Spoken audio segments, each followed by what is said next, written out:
시체인 척하세요.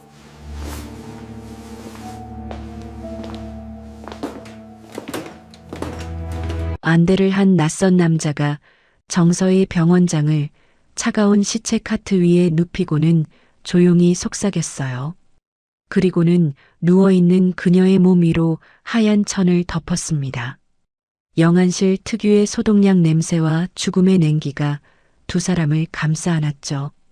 그때 복도에서 다급한 발소리와 함께 문이 벌컥 열렸어요. 서희는 숨을 멈추고 눈을 질끈 감았습니다. 과연 이 위험한 만남은 두 사람의 운명을 어떻게 바꿔놓을까요? 사연 시작 전 구독과 좋아요를 눌러주시고 어디서 듣고 계신지 댓글 남겨주시면 그곳으로 복이 가득 깃들기를 바라겠습니다. 창밖은 한 치 앞도 분간할 수 없는 거친 눈보라가 휘몰아치고 있었습니다. 차가운 바람이 유리창을 때리는 소리가 마치 성난 짐승의 포효처럼 병원 복도에 울려 퍼졌죠. 정서희 병원장은 수천만 원짜리 밍크코트 자락을 휘날리며 어둠이 깔린 복도를 필사적으로 질주했습니다. 그녀는 차가운 금속 장부를 품에 안은 채 가쁜 숨을 몰아쉬었어요. 폐부 깊숙이 시린 공기가 박혔지만 멈출 수 없었습니다. 그 장부 안에는 김상철 원장이 시아버지를 안락사시키기 위해 구입한 독극물 내역과 약물 조작 기록이 담겨 있었습니다. 수많은 사람의 생명과 진실을 담은 마지막 보루였죠. 서희의 손가락은 장부를 너무 세게 쥔 나머지 하얗게 질려 있었습니다. 심장이 갈비뼈를 두드리는 소리가 귓전을 울렸죠. 장부를 가져간 게 형수야. 김 원장의 목소리가 복도 끝에서 울려 퍼졌습니다. 한 사람도 빠짐없이 뒤져서 당장 뺏어와. 놓치면 너희들도 끝장이야. 그 서슬퍼런 고함이 병원 전체를 뒤흔들었습니다. 그가 풀어놓은 보안 요원들이 무거운 구둣발 소리를 내며 서희의 등 뒤를 바짝 추적해왔죠. 추격자들의 그림자가 벽면을 따라 길게 늘어지며 그녀를 옥죄어 왔어요. 서희는 본능적으로 CCTV 감시망이 닿지 않는 유일한 사각지대를 떠올렸죠. 그곳은 바로 지하 3층 영안실이었습니다. 계단을 뛰어내려가는 서희의 발소리가 날카롭게 울렸습니다. 지하로 내려갈수록 공기는 무겁고 비릿한 냄새를 풍기기 시작했죠. 어둠이 짙게 깔린 영안실 내부는 죽음의 정적만이 가득했습니다. 서희가 가쁜 숨을 몰아쉬며 몸을 숨길 곳을 찾는 순간이었어요. 어둠 속에서 누군가의 거칠고 차가운 손이 그녀의 입을 강하게 막아세웠습니다. 서희의 비명이 입안으로 흩어졌습니다. 심장이 터질 것 같았어요. 눈앞에 나타난 남자는 영안실에서 시체 운구 아르바이트를 하던 유성민이었습니다. 그는 창백한 조명 아래서 그림자처럼 조용히 서 있었죠. 해진 운동화 밑창은 너덜너덜했고 낡은 작업복은 곳곳이 기워져 있었습니다. 표정은 무심했지만 눈빛은 날카로웠어요. 조용히 해요. 성민의 목소리가 낮고 굵게 귓가를 때렸습니다. 그의 눈빛은 흔들림 없이 차분하면서도 묘한 위압감을 풍겼어요. 서희는 그 눈빛에 저도 모르게 고개를 끄덕였습니다. 잡히고 싶지 않으면. 그는 잠시 복도 쪽을 살피더니 서희를 바라보며 짧게 덧붙였죠. 시체인 척하세요. 성민은 서희를 빈 시체 운구 카트 위로 거칠게 눕혔습니다. 차가운 금속의 감촉이 등에 닿는 순간 서희는 온몸에 소름이 돋았어요. 절대 움직이면 안 돼요. 숨소리도 죽이세요. 그는 그 위에 차가운 하얀 천을 머리 끝까지 덮어버렸습니다. 어둠 속에 갇힌 서희의 코끝으로 소독약 냄새와 오래된 먼지 향이 훅 끼쳐왔죠. 곧이어 보안 요원들이 영안실 문을 거칠게 박차고 들어왔어요. 여기 여자 한 명 안 들어왔어? 요원의 고압적인 질문이 날카롭게 공간을 갈랐습니다. 서희는 숨을 멈췄어요. 심장 소리가 천 밖으로 새어나갈까봐 두려웠죠. 분명 이쪽으로 온 것 같았는데 다른 요원이 투덜거리며 손전등을 휘둘렀습니다. 불빛이 천이를 스쳐 지나갔어요. 서희의 온몸이 굳어버렸습니다. 성민은 시신을 닦던 수건을 바닥에 내던지며 무심하게 대꾸했습니다. 그의 태도는 마치 귀찮은 파리를 쫓는 사람처럼 보였어요. 시체 구경하는 게 취미가 아니면 당장 나가시죠. 부정타니까. 성민의 목소리는 냉랭했습니다. 뭐야, 이 새끼가. 요원 하나가 성민에게 다가서려 했습니다. 하지만 성민은 전혀 물러서지 않았어요. 오히려 한 발짝 앞으로 나서며 서늘하게 쏘아붙였죠. 여기 영안실에서 싸움 나면 경찰 오고 경찰 오면 서류 작성하느라 밤새야 합니다. 그거 아시죠? 성민의 서늘한 기세에 눌린 요원들이 욕설을 내뱉으며 영안실을 빠져나갔습니다. 멀어져가는 발소리를 들으며 서희는 멈췄던 심장이 다시 뛰는 것을 느꼈어요. 소음이 완전히 잦아들자 성민이 서희의 몸을 덮고 있던 백포를 천천히 걷어냈습니다. 서희가 안도의 한숨을 내쉬며 고개를 들었을 때였어요. 성민이 든 손전등 불빛 아래 그의 얼굴이 선명하게 드러났습니다. 그 순간 서희는 심장이 멎는 듯한 전율을 느꼈죠. 눈앞의 청년은 20년 전 사고로 사별한 남편의 젊은 시절 모습과 놀라울 정도로 닮아 있었어요. 오뚝한 콧날과 굳게 담은 입술이 남편의 생전 모습과 겹쳐 보였습니다. 가슴 한구석이 묘하게 아려왔죠. 그때였습니다. 성민이 쑥스러운 듯 무의식적으로 자신의 왼쪽 귓불을 반으로 접었다 펴는 행동을 보였어요. 그 사소한 움직임을 본 서희의 눈동자가 거세게 흔들렸습니다. 가슴이 철렁 내려앉았죠. 그것은 22년 전 잃어버린 아들 지호만이 어릴 때부터 하던 아주 독특한 버릇이었기 때문입니다. 5살 지호도 쑥스러울 때면 늘 저렇게 귓불을 접었다 폈죠. 서희의 가슴 밑바닥에서 뜨거운 무언가가 울컥 치밀어 올랐습니다. 도망치느라 핸드폰까지 잃어버린 서희가 떨리는 목소리로 도움을 청했습니다. 저 전화 좀 빌려도 될까요? 비서한테 연락해야 해서. 성민은 무심한 표정으로 자신의 낡은 휴대폰을 건넸습니다. 액정 모서리가 깨져 있고 뒷면은 테이프로 덕지덕지 붙여져 있었어요. 빨리 하세요. 그의 목소리는 차가웠지만 서희를 도와주는 행동 자체는 따뜻했어요. 서희는 떨리는 손으로 비서의 번호를 눌렀습니다. 문득 휴대폰을 건네준 성민의 손이 눈에 들어왔죠. 굳은 살이 박히고 갈라진 손이었습니다. 거친 노동으로 상처투성이가 된 젊은 청년의 손이었어요. 전화를 마친 서희의 시선은 성민의 왼쪽 눈을 가린 낡은 안대에 머물렀습니다. 왜 젊은 청년이 이런 어두운 곳에서 안대를 한 채 시체를 닦고 있는지 묻고 싶었죠. 입을 때려는 서희의 기색을 눈치챈 성민이 차갑게 나를 세우며 먼저 말을 가로챘어요. 아, 이거 눈달에 끼니까 신경 끄고 얼른 가세요. 그의 말투는 가시 돋친 듯 날카로웠습니다. 남의 상처 구경하는 게 취미인가 보네. 성민의 날선 반응에도 서희는 한참 동안 그의 얼굴에서 시선을 떼지 못했습니다. 미움 섞인 말투조차 남편의 목소리를 닮아 있어 가슴이 아려왔어요. 감사합니다. 오늘 도와주셔서. 서희가 조심스럽게 말했지만 성민은 대꾸 없이 고개를 돌려버렸죠. 차가운 영안실의 공기 속에 정체 모를 긴장감과 그리움이 뒤섞여 흐르고 있었습니다.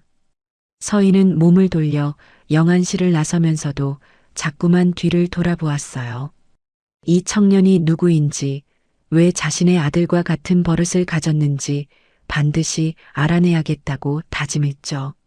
서희의 심장은 그 가능성만으로도 미칠 듯이 요동쳤습니다. 정서희 병원장은 그날 밤 집으로 돌아온 뒤에도 단 한순간도 눈을 붙이지 못했습니다. 300평 저택의 넓은 침실에 누워 천장을 바라보고 있으면 어두운 영안실에서 마주쳤던 그 청년의 얼굴이 마치 환영처럼 눈앞을 어른거렸어요. 이탈리아에서 공수해온 최고급 린넨 시트도 오리털 이불의 포근함도 오늘따라 아무 소용이 없었죠. 가사도우미가 끓여준 따뜻한 우유도 손대지 않은 채 식탁 위에서 식어갔습니다. 창밖에는 여전히 매서운 겨울바람이 창문을 두드리고 있었습니다. 하지만 서희의 마음속에는 그보다 더 거친 폭풍이 몰아치고 있었어요. 남편의 젊은 시절을 그대로 옮겨놓은 듯한 날카로운 이목구비가 자꾸만 떠올랐습니다. 쑥스러운 듯 귓불을 만지작거리던 그 특유의 손길이 심장을 흔들어 놓았죠. 그것은 22년 전 잃어버린 아들 지오만이 가지고 있던 아주 독특하고도 소중한 버릇이었기 때문입니다.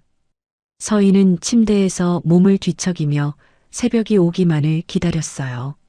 서희는 다음날 이른 새벽 아직 세상이 어둠에 잠겨 있을 무렵 홀린 듯 다시 지하 3층 영안실을 찾았습니다. 에르메스 캐시미어 코트를 걸치고 차가운 병원 복도를 걸어가는 그녀의 하이힐 소리가 유난히 크게 울려 퍼졌죠. 하지만 서희는 자신의 심장 소리가 더 크게 들리는 것만 같았어요. 혹시라도 그 청년이 벌써 떠나버렸으면 어쩌나 하는 불안감이 엄습했습니다. 두근거리는 가슴을 겨우 진정시키며 무거운 영안실 문을 열었습니다. 구석 세면대에서 세차게 쏟아지는 물소리가 정적을 깨고 들려왔어요. 마침 유성민은 밤샘 근무를 마친 듯 안대를 벗어둔 채 세수를 하고 있었죠. 그의 발치에는 편의점 삼각김밥 봉지가 구겨져 있었습니다. 아마도 그것이 밤새 먹은 전부였을 거예요. 누구세요? 성민이 물소리 사이로 퉁명스럽게 물었습니다. 저 어젯밤에. 서희가 더듬거리며 대답하려는 순간이었어요. 서희의 인기척에 성민이 젖은 얼굴을 수건으로 닦으며 천천히 고개를 들었습니다. 두 사람의 시선이 공중에서 정면으로 맞부딪히는 찰나 서희는 발밑의 바닥이 순식간에 꺼져 내리는 듯한 거대한 충격에 휩싸였습니다. 어젯밤 어두운 손전등 불빛 아래서는 미처 확인하지 못했던 경이로운 진실이 밝은 형광등 조명 아래서 선명하게 드러났기 때문이었죠. 성민의 왼쪽 눈은 투명하고 시린 파란색이었습니다. 오른쪽의 깊은 갈색 눈동자와는 확연히 대비되는 기묘하면서도 신비로운 오드아이였어요. 서희는 자신도 모르게 비틀거리며 성민에게 다가갔습니다. 다리에 힘이 풀려 그 자리에 주저앉을 뻔했죠. 그것은 남편 집안의 철저한 비밀이자 형질이었던 선천성 홍채 이색증이었습니다. 남편의 집안 사람들은 이 눈을 신의 축복이 아닌 가문의 수치로 여겨왔어요. 사별한 남편 역시 태어날 때부터 그 신비로운 눈동자를 가지고 태어났습니다. 하지만 25세 무렵 아버지 김갑덕 이사장의 강권으로 렌즈 삽입술을 받아야 했어요. 남편은 사회적 편견과 가문의 명예를 위해 자신의 파란 눈을 인위적인 갈색 아래로 영원히 숨겨버렸죠. 서희는 남편을 20대 초반에 만났기에 수술 전 그가 가졌던 그 맑고 신비로운 눈동자를 누구보다 선명하게 기억하고 있었습니다. 지금 눈앞의 청년이 가진 눈은 남편의 것과 소름 끼칠 정도로 똑같았어요. 그 눈, 세상에 어떻게 이럴 수가. 서희의 목소리가 가늘게 떨리며 영안실의 차가운 공기 속으로 흩어졌습니다. 그녀의 눈동자에는 경이로움과 슬픔, 그리고 말로 다할 수 없는 그리움이 소용돌이쳤어요. 하지만 성민은 그녀의 경탄을 자신을 향한 혐오나 호기심 어린 관찰로 오해한 듯 차갑게 표정을 굳혔습니다. 그는 세면대 옆에 놓아둔 낡은 안대를 다급하게 집어들며 날카롭게 쏘아붙였어요. 구경 다 했으면 그만 나가시죠. 성민의 목소리에는 오랜 세월 쌓여온 분노가 서려 있었습니다. 괴물 보듯 쳐다보는 거, 이제 아주 지긋지긋하니까. 아니, 그게 아니라. 서희가 급하게 손을 내저었어요. 정말 그런 게 아니에요.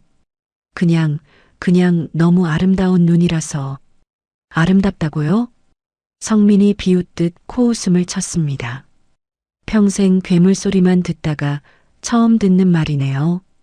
참 신선하시다. 성민은 거칠게 안대를 다시 착용하며 차갑게 벽으로 몸을 돌렸습니다. 그의 말투에는 세상에 대한 깊은 불신과 상처가 가시처럼 돋아나 있었죠. 해진 작업복 어깨 솔기가 뜯어져 있는 것이 눈에 들어왔어요. 서희는 그 단호한 뒷모습에서 22년이라는 긴 세월 동안 밑바닥 삶을 전전하며 짝눈 괴물이라 손가락질 받았을 아들의 깊은 고통을 읽었습니다. 엄마의 보살핌 없이 홀로 차가운 시선들을 견디며 살아왔을 아이의 삶이 눈앞에 그려졌어요. 가슴을 후벼 파는 듯한 통증이 밀려왔습니다. 저 아이가 얼마나 많은 밤을 울며 보냈을까요? 얼마나 많은 손가락질을 받으며 이를 악물었을까요?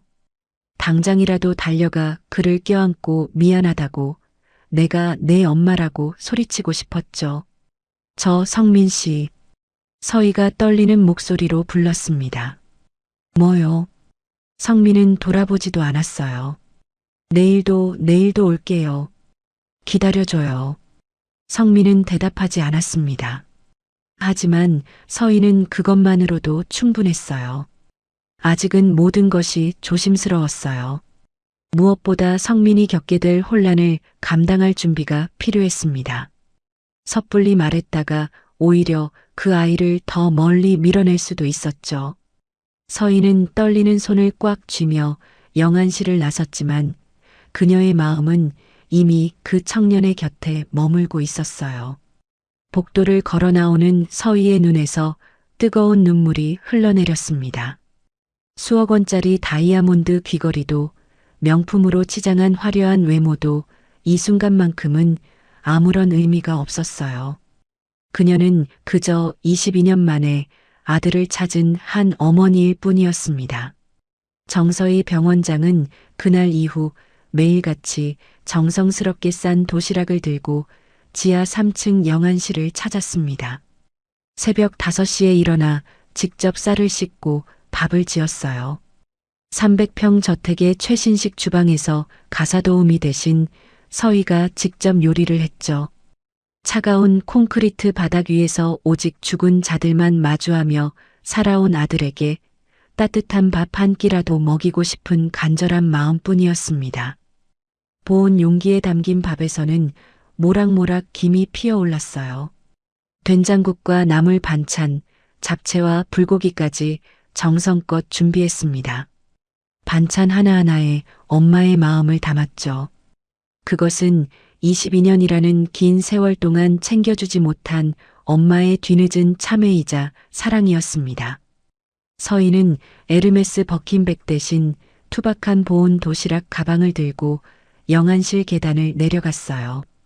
수천만 원짜리 하이힐이 차가운 콘크리트 바닥을 디딜 때마다 또각또각 소리가 울렸습니다. 또 왔어요? 성민이 퉁명스럽게 물었습니다.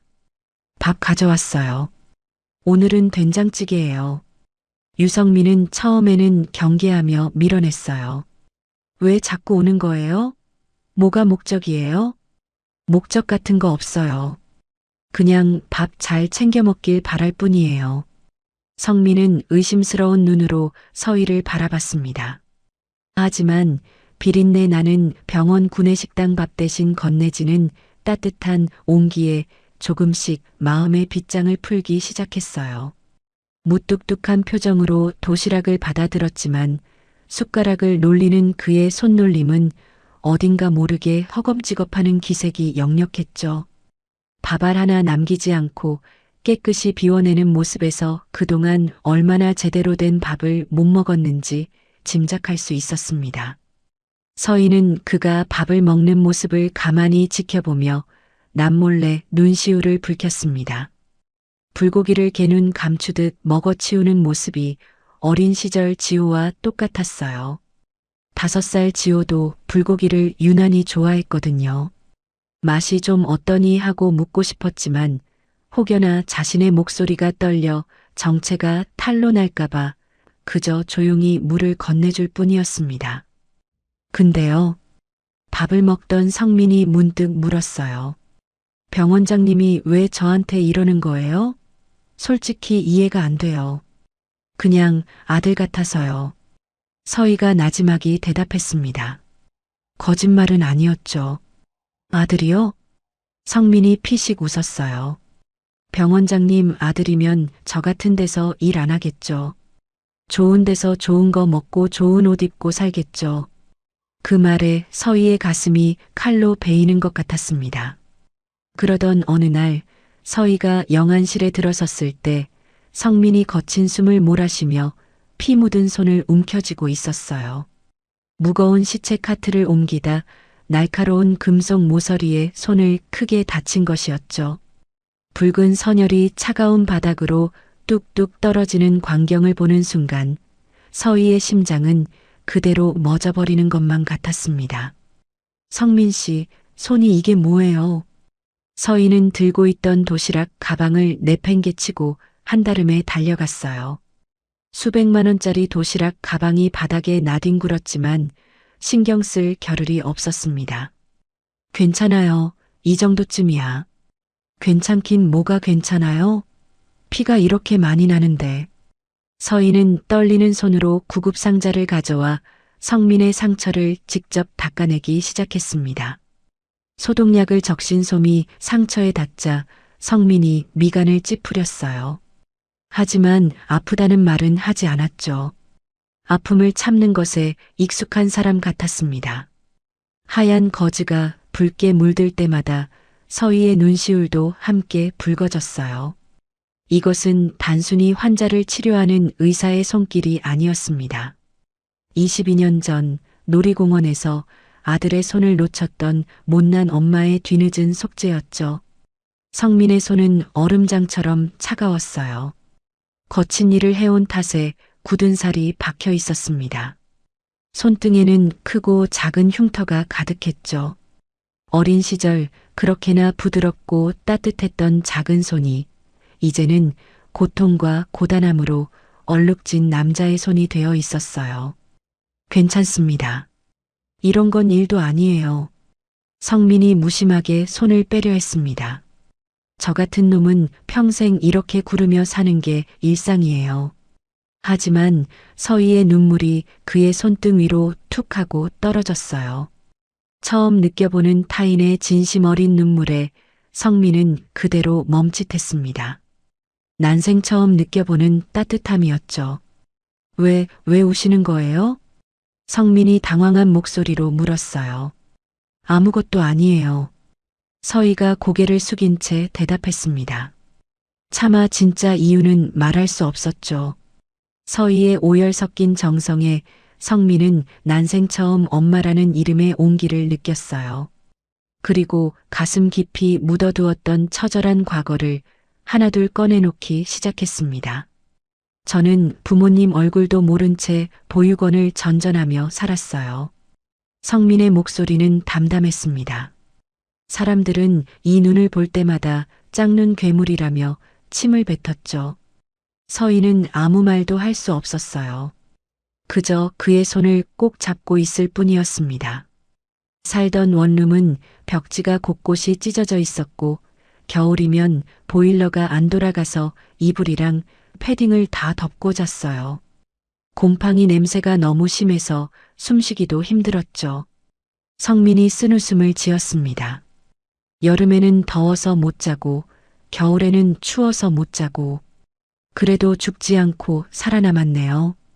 서희는 눈물을 참으며 물었어요. 그럼 밥은 어떻게 해? 편의점 알바하면서 편의점 유통기한 지난 거 먹었어요. 그것도 감사한 거죠. 성민의 덤덤한 고백은 칼날이 되어 서희의 가슴을 사정없이 난도질했습니다. 그가 겪은 모든 차별과 고통이 자신 때문인 것 같아 폐부가 타들어가는 고통을 느꼈어요. 자신은 300평 저택에서 따뜻한 오리털 이불을 덮고 잤는데 아들은 곰팡이 핀 원룸에서 패딩을 껴입고 떨었다니요. 지훈아, 정말 미안해. 서희는 차마 들리지 않는 혼잣말을 되내며 아들의 차가운 손을 가슴으로 끌어당겼습니다. 차가운 영안실에는 두 사람의 엇갈린 슬픔만이 무겁게 흐르고 있었어요. 서희는 성민을 데리고 병원 근처에 밝고 깨끗한 안경점으로 향했습니다. 유리창 너머로 보이는 고급스러운 인테리어와 은은한 조명이 세련된 분위기를 자아내고 있었죠. 하지만 성민은 자신의 누추한 차림새와 왼쪽 눈을 가린 낡은 안대가 이 공간과 어울리지 않는다고 생각했는지 시종일관 고개를 숙인 채 서희의 뒤를 따라갔어요. 성민의 옷차림에는 그가 살아온 삶의 흔적이 고스란히 묻어 있었습니다. 운동화 뒤꿈치는 완전히 닳아 있었고 재킷 소매 끝은 해져서 실밥이 풀려 있었어요. 반면 서희는 수천만 원짜리 에르메스 버킨백을 들고 있었습니다.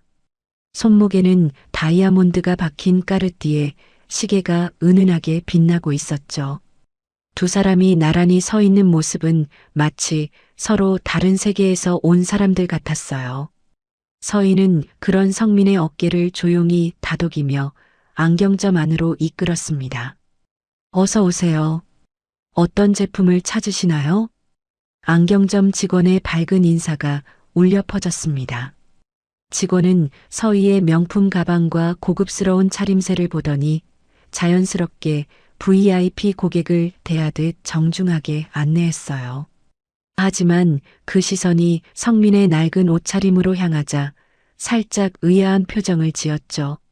서희가 성민의 어깨를 감싸 안으며 대답했습니다. 이분에게 어울리는 가장 좋은 컬러 렌즈를 찾고 있어요. 양쪽 눈동자색을 맞춰줄 수 있는 갈색 렌즈로 부탁드릴게요. 성민은 당황한 듯 서희를 바라보았어요. 평생 안대로 가려왔던 자신의 눈을 위해 누군가가 이런 배려를 해준 적이 없었기 때문이었습니다. 그의 눈빛에는 의아함과 함께 어딘가 모르게 흔들리는 감정이 담겨 있었죠. 병원장님, 저 이런 거 안 받아도 돼요. 비싼 거잖아요. 성민이 손사래를 치며 거절했습니다. 하지만 서희의 단호하면서도 따뜻한 눈빛에 이내 말을 잇지 못했어요. 성민 씨, 제가 드리고 싶어서 그러는 거예요. 부담 갖지 마세요. 서희의 목소리는 부드러웠지만 단호했습니다. 성민은 잠시 망설이다가 이내 낡은 안대를 벗고 검사실로 향했어요. 오랜 세월 동안 자신을 괴물로 만들었던 그 눈을 드러내는 것이 여전히 익숙하지 않았습니다. 하지만 서희의 진심 어린 배려 앞에서 그는 마음의 빗장을 조금씩 풀기 시작했죠. 검한 의자에 앉은 성민의 곁에서 서희는 그의 손을 조용히 잡았습니다. 굳은 살이 박이고 갈라진 손이었습니다. 어린 시절에는 분명 작고 부드러웠을 그 손이 이제는 세파에 찌들어 거칠고 투박해져 있었죠. 손등에는 영안실에서 무거운 시체 카트를 옮기다 생긴 크고 작은 흉터가 가득했어요. 서희는 그 손을 보며 가슴 한구석이 아려왔습니다. 성민 씨, 많이 힘드셨죠? 서희가 나지막이 물었어요. 성민은 대답 대신 어색하게 고개를 저었습니다. 괜찮아요. 이 정도쯤이야. 그의 목소리는 담담했지만 서희는 그 안에 숨겨진 깊은 상처를 읽을 수 있었어요. 22년이라는 긴 세월 동안 혼자서 버텨왔을 아들의 고통이 손끝을 통해 전해지는 것만 같았습니다. 서희는 애써 눈물을 참으며 성민의 손을 꼭 잡았죠. 잠시 후 직원의 도움으로 왼쪽 눈에 컬러 렌즈를 착용한 성민이 거울 앞에 섰습니다. 그는 27년 평생 처음으로 거울 속 자신의 두 눈을 똑바로 응시했어요. 늘 괴물이라 불리게 했던 시린 파란 눈동자가 감쪽같이 사라지고 평범하고 맑은 갈색 눈동자 두 개가 자신을 마주하고 있었습니다. 거울 속에는 더 이상 짝눈 괴물이 아닌 단정한 청년이 서 있었죠. 성민의 눈시울이 붉어졌습니다. 태어나서 처음으로 자신의 얼굴이 괴물처럼 보이지 않았어요. 어린 시절 보육원에서 다른 아이들에게 손가락질 당하고 입양을 원하던 부부들이 자신의 눈을 보는 순간 얼굴을 찌푸리며 돌아섰던 기억이 주마등처럼 스쳐갔습니다. 평생을 괴물이라는 낙인 아래 살아온 자신이 이제야 비로소 평범한 사람처럼 보였어요. 성민 씨, 정말 잘 어울려요. 서희의 진심 어린 칭찬이 조용히 울려 퍼졌습니다. 이제 안대하지 말고 당당하게 다녀요. 성민 씨는 충분히 멋진 사람이에요. 그 말에 성민의 입가에 아주 작은 미소가 번졌어요. 평생 처음 들어보는 따뜻한 말이었습니다. 누군가가 자신을 멋지다고 괜찮다고 말해준 건 이번이 처음이었죠. 성민은 거울 속 자신의 모습을 한참 동안 바라보았습니다. 낯설지만 싫지 않은 얼굴이었어요. 고맙습니다, 병원장님. 성민이 어색하게 고개를 숙이며 인사했어요. 그의 목소리에는 감사함과 함께 어딘가 모르게 울컥하는 감정이 담겨 있었습니다. 고마워하실 거 없어요. 성민 씨가 행복하면 저도 기쁜 거예요. 서희가 환하게 웃으며 대답했죠. 하지만 그녀의 마음 한구석은 여전히 무거운 책임감과 간절함으로 가득했습니다. 이 청년이 정말 자신의 아들인지 반드시 확인해야 했어요. 서희는 성민에게 카페에 가자고 제안했습니다. 안경점 바로 옆에 있는 고급 카페였죠. 성민은 처음에는 사양했지만 서희의 권유에 못 이기는 척 따라갔어요. 카페 안은 은은한 재즈 음악이 흐르고 있었고 창밖으로 보이는 거리 풍경이 평화로웠습니다. 뭐 드실래요? 마음에 드는 거 골라보세요. 서희가 메뉴판을 건네며 물었어요. 성민은 가격표를 보더니 움찔했습니다. 커피 한 잔 값이 자신의 하루 식비와 맞먹었거든요. 저는 그냥 물이요. 성민 씨, 여기까지 왔는데 물만 드시면 어떡해요. 제가 사는 거니까 부담 갖지 마시고 드시고 싶은 거 골라보세요. 서희의 말에 성민은 잠시 망설이다가 가장 저렴한 아메리카노를 주문했습니다. 서희는 그런 성민이 안쓰러워 케이크도 함께 주문했어요. 두 사람은 창가 자리에 앉아 이런저런 이야기를 나누었습니다. 서희는 성민의 이야기를 들으며 연신 고개를 끄덕였어요. 그가 영안실에서 일하게 된 이유, 보육원에서의 힘들었던 기억들, 그리고 언젠가는 제대로 된 장례지도사가 되고 싶다는 소박한 꿈까지요. 성민 씨는 정말 착한 분이에요. 그렇게 힘들게 사셨는데도 다른 사람을 도우려는 마음을 가지고 계시잖아요. 서희가 진심을 담아 말했습니다. 성민은 쑥스러운 듯 귓불을 만지작거렸어요. 그 익숙한 버릇을 보는 순간 서희의 심장이 쿵 하고 뛰었습니다. 별거 아니에요. 저도 힘들 때 도움받은 적이 있거든요. 성민이 담담하게 대답했어요. 보육원 원장님이 늘 말씀하셨어요. 받은 만큼 베풀고 남의 것에 손대지 말라고요. 비록 부모 없이 컸어도 마음만은 부자여야 한다고요. 그 말에 서희의 가슴이 뭉클해졌습니다. 그토록 힘든 환경에서도 바르게 자란 아들이 대견하면서도 그 모든 시간 동안 함께하지 못한 것이 한없이 미안했어요. 이야기를 나누는 사이 서희는 성민이 사용한 컵과 입가를 닦은 휴지를 몰래 챙겼습니다. 성민이 화장실에 간 틈을 타 재빠르게 가방 안에 넣었죠. 그녀의 손이 미세하게 떨렸습니다. 이것이 22년의 세월을 뛰어넘어 진실을 밝혀줄 마지막 열쇠가 될 것이었어요. 카페를 나서며 서인은 다시 한번 성민의 얼굴을 바라보았습니다. 새로 맞춘 컬러 렌즈 덕분에 이제는 평범한 갈색 눈동자 두 개가 그녀를 마주하고 있었어요. 하지만 서희에게는 그 눈동자 아래 숨겨진 파란색이 여전히 선명하게 보이는 것만 같았습니다. 남편의 눈, 아들의 눈, 그리고 22년 동안 찾아 헤매던 기적의 증거였죠. 성민 씨, 오늘 정말 고마웠어요. 또 뵐게요. 서희가 환하게 웃으며 인사했습니다. 성민도 어색하지만 진심이 담긴 미소로 화답했어요. 아니에요. 제가 더 감사하죠. 이런 거 받아본 적이 없어서. 성민이 새로 맞춘 렌즈를 만지며 말했습니다. 그의 눈가에는 희미한 물기가 맺혀 있었어요. 서희는 그 모습을 보며 가슴이 미어지는 것 같았습니다. 헤어진 후 서희는 곧장 친한 대학병원 교수에게 연락했어요. DNA 검사를 초긴급으로 의뢰하기 위해서였습니다. 전화기를 든 서희의 손이 떨렸죠. 만약 결과가 99.9%라면 22년 동안 찾아 헤매던 아들을 드디어 찾은 것이었습니다. 하지만 만약 아니라면요. 서희는 그 가능성을 생각하지 않으려 애썼어요. 병원으로 돌아가는 차 안에서 서희는 오늘 있었던 일들을 되새겼습니다. 거울 앞에서 처음으로 자신의 두 눈을 똑바로 바라보던 성민의 모습이 자꾸만 눈에 밟혔어요. 그 순간 성민의 눈가에 맺혔던 눈물이 쑥스러운 듯 귓불을 만지던 그 버릇이 모든 것이 서희의 가슴을 뜨겁게 달구었습니다. 지호야, 내가 맞지? 서희는 혼잣말처럼 중얼거렸어요.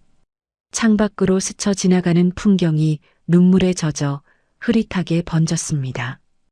22년이라는 긴 시간이 이제야 끝을 향해 달려가고 있었죠. 서희는 DNA 결과가 나올 때까지 조금만 더 기다리기로 했습니다. 하지만 그녀의 마음은 이미 확신하고 있었어요. 저 청년이 바로 자신의 아들이라는 것을요. 정서희 병원장은 김상철 원장의 원장실 문을 거칠게 열고 들어섰습니다. 무거운 원목문이 벽에 부딪히며 날카로운 소리를 냈지만 서희는 눈 하나 깜짝하지 않았어요. 그녀의 품에는 김 원장이 시아버님이자 이사장을 안락사시키기 위해 구입한 독극물 내역과 약물 조작 기록이 담긴 비밀 장부가 소중하게 들려 있었습니다. 장부를 쥔 손가락 끝이 미세하게 떨렸지만 서희는 차가운 눈빛으로 상처를 쏘아보며 장부를 책상 위에 내던지듯 내려놓았죠. 김 원장의 원장실은 그의 허세를 그대로 보여주고 있었습니다. 하지만 서희의 눈에는 그 모든 것이 허울뿐인 가짜로 보였습니다. 진정한 권위는 돈으로 살 수 없는 것이니까요. 이 장부가 세상에 공개되는 순간 도련님이 쌓아온 모든 가짜 왕국은 무너질 거예요. 서희의 목소리는 낮았지만 그 안에는 서슬퍼런 경고가 서려 있었습니다. 이제 그만 멈추세요. 도련님의 아버지잖아요. 어떻게 친아버지를 죽이려고 할 수 있어요? 하지만 김 원장은 눈 하나 깜짝하지 않고 비열한 미소를 지었죠. 그는 오히려 의자에 깊숙이 몸을 파묻으며 서희를 가소롭다는 듯이 쳐다보았습니다. 마치 먹잇감을 조롱하는 육식동물의 여유로움 같았어요. 서희가 손에 쥔 장부를 빌미로 자신을 압박해오자 그는 이미 돌아올 수 없는 강을 건너기로 결심한 듯 했습니다. 형수님도 참 순진하시네요. 아버지가 뭔데요? 저 자리에 앉아서 권력을 휘두르는 늙은이일 뿐이죠. 김 원장의 눈동자에는 탐욕과 광기가 뒤섞인 기괴한 빛이 감돌고 있었어요. 서희는 그 눈빛을 보며 등줄기가 서늘해지는 것을 느꼈습니다. 장부와 함께 그 귀찮은 증거들을 아예 한꺼번에 소각해 버려야겠군요. 김 원장은 책상 위에 놓인 장부를 손가락으로 툭툭 치며 중얼거렸습니다. 그의 목소리는 마치 날씨 이야기를 하듯 가볍고 태연했어요. 하지만 그 안에 담긴 의미는 소름이 끼칠 만큼 잔인했죠. 그는 서희뿐만 아니라 정서희 병원장을 차기 이사장으로 앉히려는 아버지 김갑덕 이사장, 그리고 죽은 줄 알았다가 살아 돌아온 조카 지호까지 모두 한꺼번에 처리할 극단적인 계획을 세우기 시작했습니다. 22년 전에도 그랬던 것처럼 자신이 태성병원의 이사장이 되기 위해서라면 혈육의 목숨조차 소모품으로 여기는 잔인한 본성이 다시금 고개를 든 것이었어요. 서희는 그의 눈빛에서 인간의 탈을 쓴 괴물을 보았습니다. 도련님, 정말 이러실 거예요? 친아버지와 조카를요? 서희의 목소리가 떨렸습니다. 분노 때문이었어요. 형수님이 걱정하실 일이 아니에요. 곧 형수님도 같이 가시게 될 테니까요.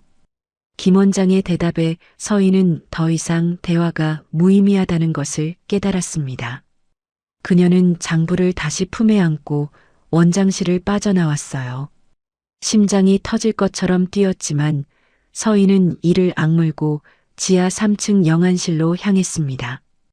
영안실의 차가운 공기가 서희의 뺨을 스쳤지만 그녀의 마음은 긴박한 분노와 공포로 뜨거웠어요. 어두운 복도 끝에서 작업 중이던 유성민을 발견한 서희는 숨을 헐떡이며 그에게 다가갔습니다. 성민은 시체 카트를 정리하다가 서희의 다급한 발소리에 고개를 들었죠. 성민 씨. 서희의 목소리가 영안실에 울려 퍼졌습니다. 성민은 그녀의 창백한 얼굴과 떨리는 손을 보며 무언가 심상치 않음을 직감했어요. 병원장님, 무슨 일이세요? 얼굴이 하얗게 질렸어요. 성민 씨, 제 부탁 하나만 들어주실 수 있어요? 서희가 성민의 손을 덥석 잡았습니다. 차가운 손이었어요. 하지만 서희의 손은 그보다 더 차갑게 떨리고 있었죠.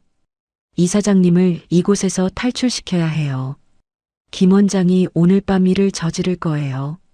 제발 도와주세요.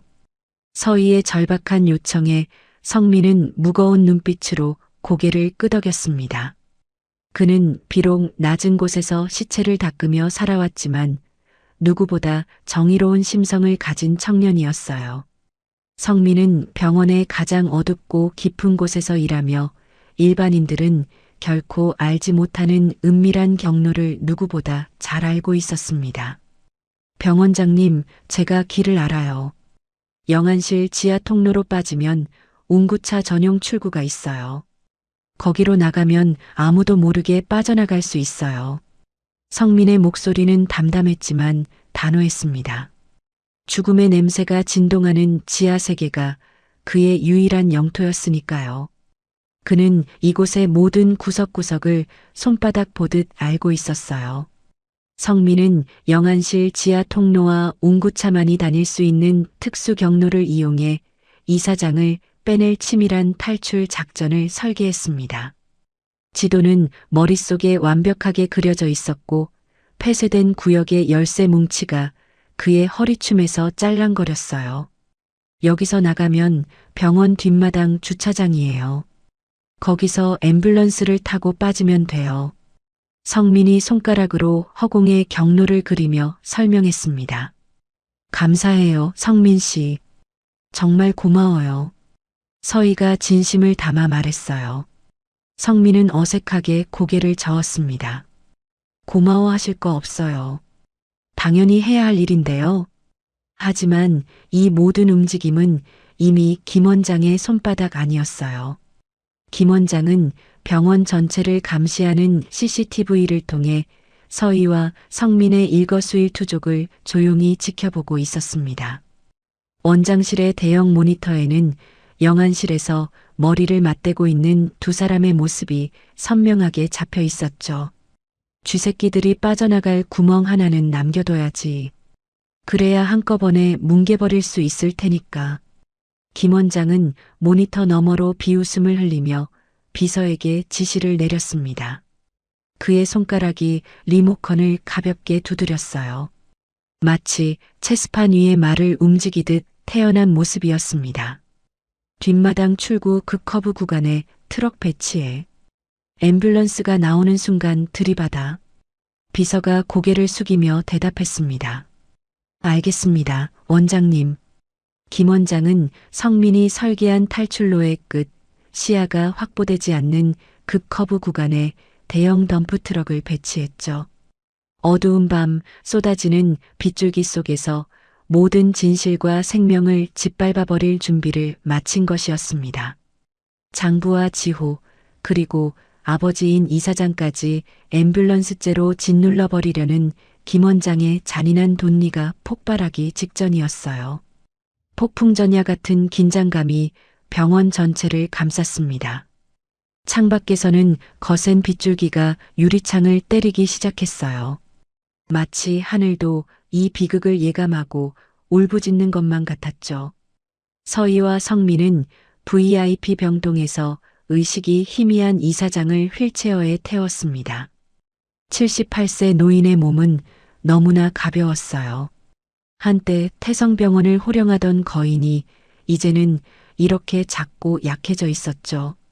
서희는 시아버지의 차가운 손을 꼭 잡았습니다. 아버님, 조금만 참으세요. 제가 꼭 지켜드릴게요. 서희의 속삭임에 이사장의 눈꺼풀이 미세하게 떨렸어요. 의식이 오락가락하는 중에도 며느리의 목소리를 알아듣는 것 같았습니다. 성민이 앞장서서 휠체어를 밀었어요. 영안실 지하 통로는 어둡고 습했습니다. 형광등 불빛이 간간히 깜빡거렸고 공기에는 소독약 냄새가 진하게 배어 있었죠. 서희는 성민의 뒤를 따라 걸으며 심장이 터질 것 같은 긴장감을 느꼈어요. 억수같이 쏟아지는 빗줄기가 병원 뒷마당의 정막을 거칠게 두드리고 있었습니다. 하늘에 커다란 구멍이라도 난 듯 퍼붓는 비는 한 치 앞도 분간할 수 없을 만큼 시야를 가로막았어요. 차가운 빗물은 살갗을 파고드는 송곳처럼 매서웠죠. 정서희 병원장은 의식이 희미한 김갑덕 이사장을 앰뷸런스에 태우기 위해 필사적으로 움직였습니다. 서희의 하얀 가운은 이미 흙탕물로 얼룩져 엉망이 되었지만 그녀는 자신의 안위 따위는 안중에도 없었어요. 78세 노인의 야윈 몸은 비에 젖어 더욱 가냘프게 느껴졌습니다. 서희는 시아버지를 지키기 위해 그의 차가운 손을 꼭 부여잡았죠. 서희의 손끝에 닿은 갑덕의 손은 얼음장처럼 차가웠어요.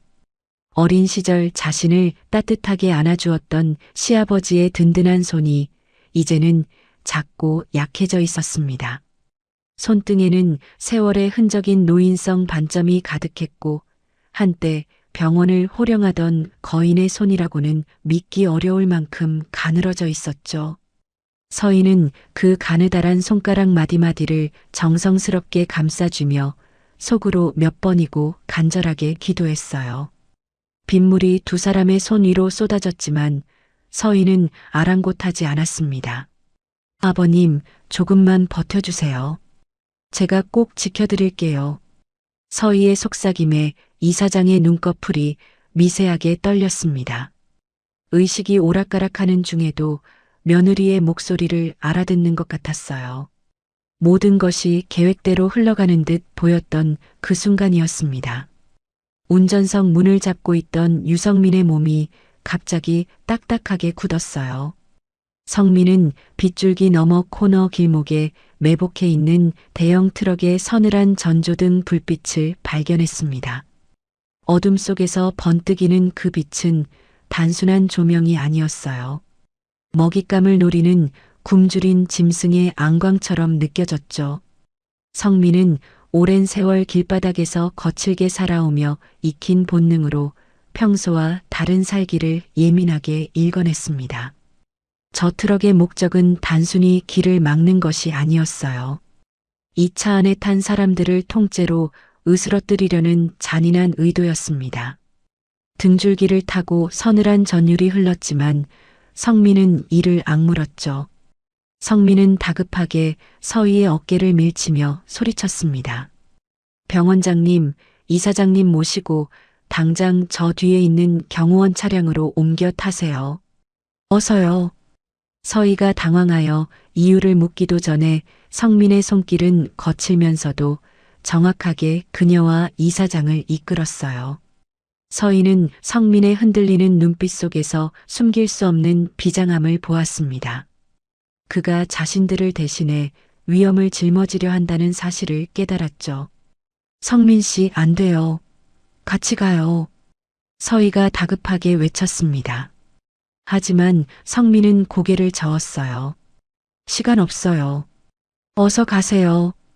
성민은 서희와 갑덕을 안전한 경호원 차량으로 신속하게 피신시킨 뒤 곧장 앰뷸런스 운전대로 향했습니다.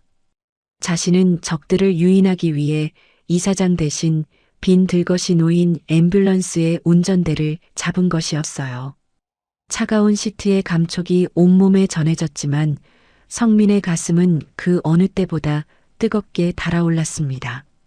평생을 버림받고 천대받으며 살아왔지만 처음으로 누군가를 위해 목숨을 걸 수 있다는 사실이 이상하게도 그를 충만하게 만들었어요. 보육원 원장님이 늘 말씀하셨죠. 받은 만큼 베풀고 남의 것에 손대지 말라고요. 성민은 지금 그 말의 의미를 온몸으로 실천하고 있었습니다. 성민은 보란듯이 사이렌을 크게 울리며 서희가 탄 차와 정반대 방향으로 질주하기 시작했어요. 빗길 위를 미끄러지듯 달리는 앰뷸런스의 붉은 경광등이 칠흑 같은 어둠 속에서 처절하게 요동치고 있었습니다. 그것은 마치 적들을 죽음의 구렁텅이로 이끄는 불나방의 날갯짓과도 같았어요.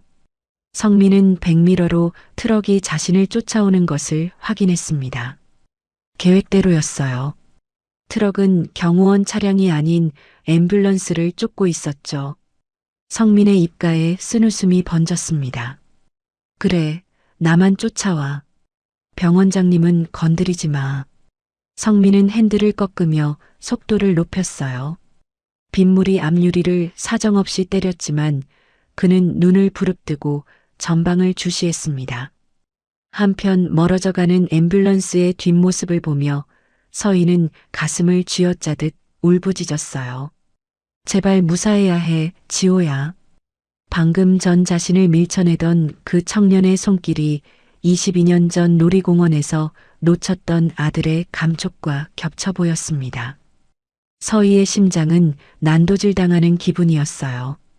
경호원 차량 안에서 서희는 두 손을 모으고 간절하게 기도했죠. 하지만 서희의 간절한 염원도 무색하게 거대한 굉음이 밤 공기를 찢으며 병원 뒷마당을 뒤흔들었습니다. 성민을 쫓던 대형 덤프트럭이 속도를 줄이지 않은 채 앰뷸런스의 옆면을 그대로 들이받았어요. 금속이 비틀리고 유리가 산산조각 나는 비명이 빗소리를 집어삼켰습니다. 수십 톤의 무게가 앰뷸런스를 짓누르는 소리는 천둥보다 더 끔찍하게 밤하늘을 갈랐어요. 충격의 여파로 앰뷸런스는 빗길 위에서 몇 바퀴를 거칠게 굴러갔어요. 성민의 몸은 안전벨트에 매달린 채 사방으로 내동댕이 쳐졌습니다. 이내 차가운 아스팔트 위로 완전히 전복되었어요. 육중한 차체가 뒤집히는 소리는 마치 거대한 재앙이 완성되는 신호처럼 들렸죠. 안 돼. 서희의 절규가 빗속에 묻혔습니다. 그녀는 경호원 차량에서 뛰쳐나가려 했지만 경호원들이 필사적으로 막았어요. 병원장님, 위험합니다. 나요. 저 아이가 저기 있단 말이에요. 서희는 미친 듯이 발버둥 쳤지만 소용없었습니다. 그녀의 눈에는 전복된 앰뷸런스에서 피어오르는 연기만이 보였어요. 매캐한 연기와 불길이 치솟는 전복된 차 안에서 성민은 서서히 의식을 잃어가고 있었습니다. 거꾸로 뒤집힌 채 피를 흘리는 성민의 얼굴 위로 차가운 빗물이 사정없이 들이쳤어요. 붉은 피가 빗물에 씻겨 내려가며 검은 바닥을 물들였지만 성민은 더 이상 미동조차 하지 않았습니다. 깨진 유리 파편이 온몸에 박혀 있었고 이마에서 흘러내린 피가 눈을 가렸어요. 죽음의 문턱에서 성민은 아스라하게 들려오는 어머니의 울음소리를 들은 듯 했습니다. 하지만 그 목소리는 매정한 빗소리에 묻혀 점차 멀어져만 갔죠. 엄마. 성민의 입술이 무의식적으로 움직였어요. 평생 한 번도 불러본 적 없는 그 단어가 마지막 숨결과 함께 새어나왔습니다. 차가운 빗줄기 아래 성민의 파란 눈동자가 서서히 감기며 깊은 어둠 속으로 가라앉았어요. 컬러 렌즈는 충격으로 빠져나가 있었고 그의 왼쪽 눈에서는 신비로운 파란빛이 희미하게 빛나고 있었습니다. 멀리서 서희의 절규가 빗소리를 뚫고 들려왔습니다. 지호야, 지호야. 그 절박한 외침은 밤하늘로 퍼져나갔지만 성민의 귓가에는 더 이상 아무 소리도 닿지 않았어요. 그저 차갑고 어두운 정적만이 그를 감싸 안았습니다. 빗줄기는 점점 더 거세졌고 전복된 앰뷸런스 주변으로 핏물이 흘러내렸어요. 붉은 강물이 되어 빗물과 뒤섞이며 아스팔트 위를 흘러갔습니다. 그것은 마치 성민이 지금껏 살아온 고단한 삶의 모든 상처가 한꺼번에 터져 나오는 것만 같았죠. 경호원들이 뒤늦게 현장에 도착했을 때 성민은 이미 의식을 완전히 잃은 상태였어요. 그들은 성민을 조심스럽게 들어올려 다른 차량으로 옮겼습니다. 서희는 성민의 피투성이 얼굴을 보며 무릎이 꺾였어요. 머리카락은 피로 엉겨 붙어 있었고 얼굴 곳곳에 유리 파편에 베인 상처가 가득했습니다. 그녀의 입에서는 오열만이 터져 나왔어요. 지호야, 눈 떠. 엄마야. 엄마가 왔어. 서희는 성민의 차가운 손을 꼭 잡았어요. 그 손은 얼음장처럼 차가웠습니다. 영안실에서 시체 카트를 옮기느라 굳은 살이 박힌 그 손이 도시락을 받아들며 어색하게 웃던 그 손이 이제는 힘없이 축 늘어져 있었죠. 하지만 서희는 놓을 수 없었어요. 22년 전 놀이공원에서 놓쳤던 그 손을 이번에는 절대로 놓치고 싶지 않았으니까요. 서희는 성민의 손을 가슴에 꼭 끌어안으며 하염없이 울었습니다. 빗물과 눈물이 뒤섞여 그녀의 얼굴을 타고 흘러내렸어요. 제발, 제발 눈 떠줘. 엄마가 이제 막 찾았는데. 이제 막 찾았단 말이야. 서희의 절규는 빗소리를 뚫고 밤하늘로 퍼져나갔습니다. 하지만 성민의 눈꺼풀은 미동도 하지 않았어요. 차가운 빗줄기만이 두 사람 위로 쏟아지고 있었습니다. 피투성이가 된 유성민이 응급실로 실려오던 그 처참한 순간부터 정서희 병원장의 시간은 잔인하게 멈춰버렸습니다. 붉은 선혈이 낭자한 응급실의 차가운 바닥은 마치 서희의 심장을 날카로운 칼로 도려내는 것만 같았어요. 들것 위에 누운 성민의 모습은 처참했습니다. 머리에서 흘러내린 피가 하얀 시트를 붉게 물들이고 있었고 얼굴 곳곳에 유리 파편에 베인 상처가 가득했어요. 의료진들이 다급하게 성민을 수술실로 옮기는 동안 서희는 그 뒤를 쫓아가려다 간호사에게 제지당했습니다. 병원장님, 여기서 기다려주셔야 합니다. 병원을 가득 채운 기계적인 소음과 다급한 의료진들의 발소리는 멀리서 들려오는 환청처럼 아득하게 느껴졌어요. 서희는 자신의 옷에 묻은 붉은 얼룩이 누구의 것인지조차 분간하지 못한 채 수술실 앞복도 차가운 바닥에 주저앉았습니다. 화려한 권위와 병원장이라는 직함은 이미 서희에게 아무런 의미가 없었어요. 흐트러진 머리카락과 초점 없는 눈동자는 한 병원의 수장이라기보다 단지 눈앞에서 자식을 잃을 위기에 처한 무너져 내린 한 어머니의 모습이었습니다. 서인은 며칠 전 성민의 상처를 치료하며 잡았던 그의 손을 떠올렸죠. 영안실에서 시체 카트를 옮기다 다쳤던 그 손을요. 그렇게 크고 든든했던 남편의 손을 닮은 그 손이 이제는 고통과 고단함으로 얼룩진 채 차갑게 식어가고 있었습니다. 수술실 위에 빨간 불이 켜졌어요. 서인은 그 불빛을 바라보며 두 손을 모았습니다. 평생 신을 믿지 않았던 그녀가 처음으로 간절하게 기도했어요. 제발, 제발 살려주세요. 그때 서희의 손안에서 휴대폰이 비명처럼 진동했습니다. 며칠 전 성민의 컵에서 채취한 샘플로 의뢰했던 DNA 초긴급 분석 결과가 도착한 것이었죠. 서희는 차마 화면을 확인하지 못하고 한참을 망설였어요. 손가락이 떨렸습니다. 만약 이 결과가 자신이 바라던 대로라면 지금 수술실에서 생사의 기로에 선 청년은 자신의 아들이 되는 것이었어요. 하지만 만약 아니라면요. 서인은 깊은 숨을 들이쉬고 떨리는 손가락으로 메일을 열었습니다. 파르르 떨리는 화면 상단에 박힌 문구가 서희의 가슴을 사정없이 난도질했어요. 친자 일치 확률 99.9999%.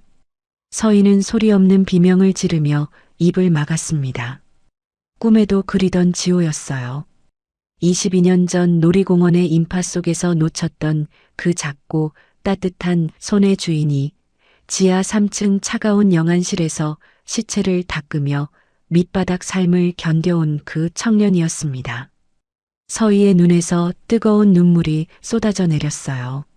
아들이었어요. 정말로 아들이었습니다.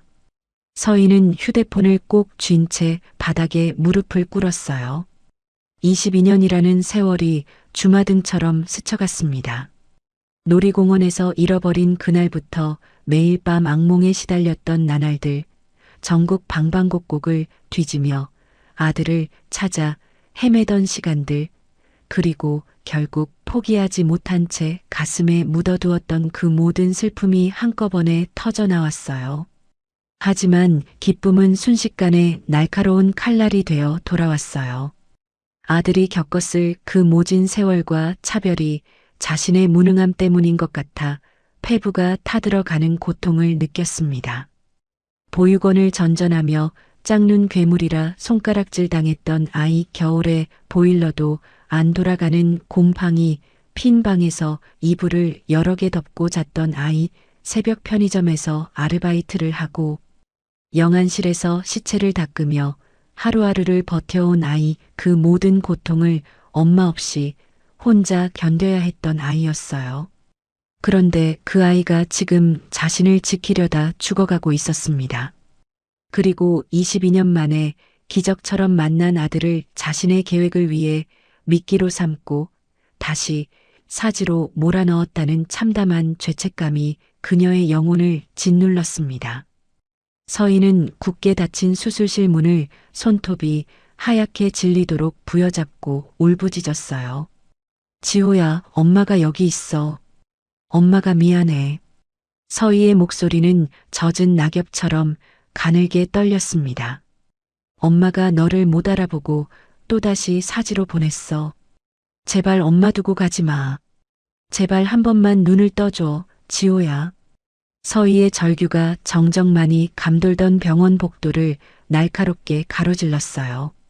지나가던 간호사들과 환자 보호자들이 놀란 눈으로 그녀를 바라보았지만 서희는 아랑곳하지 않았습니다. 지금 그녀에게는 아들밖에 보이지 않았으니까요. 그 절망적인 외침이 기적을 부른 것일까요? 같은 병원 VIP 병동에서 김상철 원장의 약물 투여로 의식을 잃고 누워있던 김갑덕 이사장이 마침내 기적적으로 눈을 떴습니다. 깊은 수렁에서 빠져나온 노인의 눈동자가 힘겹게 초점을 맞추기 시작했죠. 여기가 어디지? 갑덕의 목소리는 오랜 잠에서 깨어난 듯 갈라져 있었어요. 곁에서 지키고 있던 비서가 황급히 다가왔습니다. 이사장님, 정신이 드셨습니까? 의식을 회복한 갑덕은 가쁜 숨을 몰아쉬며 주변을 둘러보았어요. 낯선 병실 천장과 자신의 몸에 연결된 각종 의료 장비들이 눈에 들어왔습니다. 그리고 멀리서 들려오는 서희의 울음소리가 희미하게 귓가를 스쳤죠. 저 울음소리는 뭐냐? 갑덕이 물었어요. 비서는 잠시 망설이다가 입을 열었습니다. 이사장님, 전해드릴 말씀이 있습니다. 충격받지 마시고 들어주십시오. 비서는 지난 며칠간 벌어진 일들을 조심스럽게 전했어요. 22년 전 사라진 손주 지호가 살아 돌아왔다는 소식, 그리고 자신의 친아들인 김 원장이 그 아이와 자신을 죽이려 했다는 패륜적인 만행까지 말입니다. 갑덕의 얼굴이 순식간에 굳어졌어요. 노인의 흐릿한 눈동자에는 김 원장을 향한 서슬퍼런 분노와 손주를 향한 회한의 눈물이 동시에 소용돌이쳤습니다. 가슴이 찢어지는 것 같았어요. 상철이 그 녀석이 그랬단 말이냐? 갑덕의 목소리가 떨렸어요. 분노 때문이었습니다. 78년 인생을 살면서 수많은 배신과 거짓을 경험했지만 친아들에게 이런 배신을 당할 줄은 꿈에도 몰랐어요. 22년 전에 지호를 유괴한 것도 이번에 앰뷸런스 사고를 낸 것도 모두 김 원장님의 지시였습니다. 이사장님을 안락사시키려고 약물까지 투여했습니다. 비서의 말에 갑덕은 이를 악물었어요. 친아들이 자신의 손주를 유괴하고 22년 동안 밑바닥 인생을 살게 만들었다는 사실이 믿기지 않았습니다. 그리고 그것도 모자라 친아버지인 자신까지 죽이려 했다니요. 이사장 자리에 눈이 멀어 인간의 탈을 벗어던진 것이었어요. 그래서 지호는 내 손주는 지금 어떻게 된 거냐? 갑덕이 다급하게 물었어요. 지금 수술 중입니다. 상태가 많이 위중하다고 합니다. 그 말에 갑덕의 눈에서 눈물이 흘러내렸어요. 한 번도 만나보지 못한 손주가 자신을 지키려다 죽음의 문턱에 서 있다는 사실이 가슴을 짓눌렀습니다. 갑덕은 떨리는 손으로 침대 시트를 움켜쥐었어요. 78년을 살면서 이토록 분노하고 이토록 후회한 적은 없었습니다. 자신이 좀 더 일찍 상철의 본성을 알아챘더라면 이런 비극은 일어나지 않았을 거예요. 둘째 아들에게 너무 많은 것을 기대하고 너무 적게 사랑했던 것은 아니었을까요? 갑덕은 자신의 실패한 아버지로서의 삶이 이 모든 비극의 씨앗이 된 것 같아 가슴이 무너져 내렸습니다. 휠체어를 가져와라. 갑덕이 명령했습니다. 목소리에는 더 이상의 망설임이 없었어요. 이사장님, 아직 몸이 회복되지 않으셨습니다. 의사 선생님이 절대 안정을 취하라고 하셨습니다. 시끄러워. 내 손주가 죽어가는데 가만히 누워있으란 말이냐. 당장 휠체어를 가져와. 갑덕의 호통에 비서가 황급히 휠체어를 가져왔어요. 노인은 힘겹게 몸을 일으켜 휠체어에 앉았습니다. 온몸에 힘이 없었지만 그의 눈빛만은 그 어느 때보다 강렬하게 빛나고 있었어요. 죽은 큰아들을 대신해 손주를 지켜야 한다는 사명감이 노인의 몸에 새로운 기운을 불어넣었습니다. 이제는 자신이 나서서 이 비극의 마침표를 찍어야 할 때였어요. 그리고 패륜아 상철에게 천벌을 내려야 했습니다. 갑덕은 휠체어를 밀며 수술실이 있는 복도로 향했어요. 며느리 서희의 울음소리가 점점 가까워지고 있었습니다. 태성병원 대회의실은 무거운 정적과 묘한 긴장감이 교차하며 감돌고 있었습니다. 창밖에 매서운 칼바람은 고층 빌딩의 유리벽을 사정없이 때렸지만 두꺼운 방음벽으로 둘러싸인 실내는 숨막히는 침묵만이 가득했어요.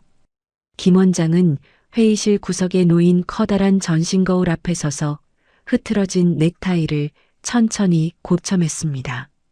거울 속에 비친 자신의 모습은 한치의 오차도 없는 완벽한 이사장의 관상이었죠. 오늘 이사회만 무사히 마치면 그는 평생을 꿈에 그리던 이사장 자리에 올라 병원의 모든 권력을 손에 쥐게 됩니다. 김 원장은 자신의 계획대로 이사장이 안락사 직전의 위기에 처해 있고 눈엣 가시 같았던 조카 지호가 사고로 사경을 헤매고 있다는 사실에 남몰래 쾌재를 불렀어요. 모든 장애물이 제거된 완벽한 무대라고 확신했죠. 회의실에는 태성병원의 주요 주주들과 이사진들이 모여 있었습니다. 그들의 표정은 하나같이 굳어 있었어요. 이사장의 갑작스러운 와병과 후계 구도에 대한 불안감이 회의실 공기를 무겁게 짓누르고 있었죠. 승리의 확신에 찬 상철은 단상 위로 당당하게 걸어나갔습니다. 그는 비장하면서도 신뢰감 있는 표정을 지어 보이며 이사진들을 향해 천천히 입을 뗐어요. 존경하는 이사 여러분, 우리 태성병원이 처한 작금의 혼란을 수습하고 이사장님의 빈자리를 채우기 위해 제가 이 자리에 섰습니다. 상철의 목소리는 자신감으로 가득 차 있었어요. 그는 마치 이미 이사장이 된 것처럼 위험 있는 어조로 말을 이어갔습니다. 아버님께서 병환 중이신 지금 태성병원에는 강력한 리더십이 필요합니다. 저 김상철이 그 무거운 책임을 기꺼이 짊어지겠습니다. 상철이 이사장 취임과 재단 장악을 공식적으로 선포하려는 찰나였습니다. 굳게 닫혀있던 회의실 뒷문이 거칠게 열렸어요. 육중한 문이 벽에 부딪히며 내는 굉음에 모두의 시선이 문 쪽으로 집중되었죠. 그곳에 정서희 병원장이 서 있었습니다. 며칠 밤을 지새우며 사투를 벌인 탓에 초췌한 모습이었어요. 하얀 가운은 구겨져 있었고 눈 밑에는 짙은 다크서클이 내려앉아 있었죠. 하지만 서희의 눈빛만큼은 그 어느 때보다 날카롭고 강렬하게 빛나고 있었습니다. 그 취임 선언, 잠시 멈춰야 할 것 같습니다.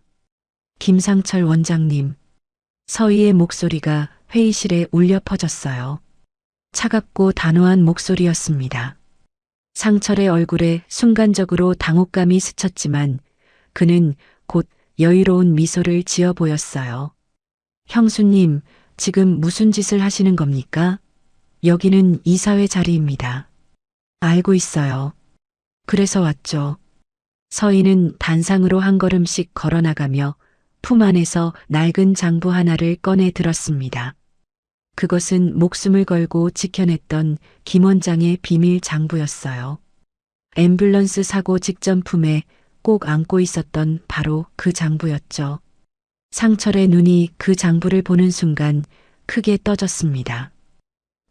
그건 어디서 난 거야? 상철의 목소리가 흔들렸어요. 서희는 대답 대신 차갑게 미소 지었습니다. 서희는 성민의 DNA 결과지와 함께 장부의 내용을 대형 스크린에 띄웠어요. 화면 가득 상철이 몰래 구입한 독극물 내역과 치밀한 약물 조작 기록이 나타났습니다. 그리고 99.9999%라는 경이로운 숫자가 선명하게 적힌 친자 확인서가 모두의 눈앞에 드러났죠. 회의실에 모인 이사진들의 얼굴이 하나같이 경악으로 일그러졌어요.